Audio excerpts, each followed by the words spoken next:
గొప్ప గొప్ప సభలు చేసి వేల మందిని కూర్చోబెట్టి తండ్రి ప్రేమను తెలియజేసి మనిషి ప్రేమ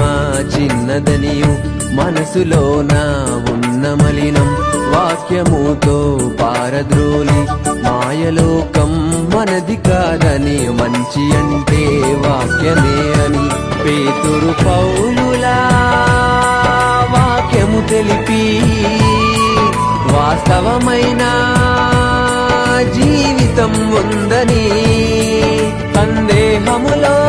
ఉన్న వారిని సత్యములో నడపాలి అగ్నిలో నుండి రక్షించే ఆదరణ నీవు చూపాలి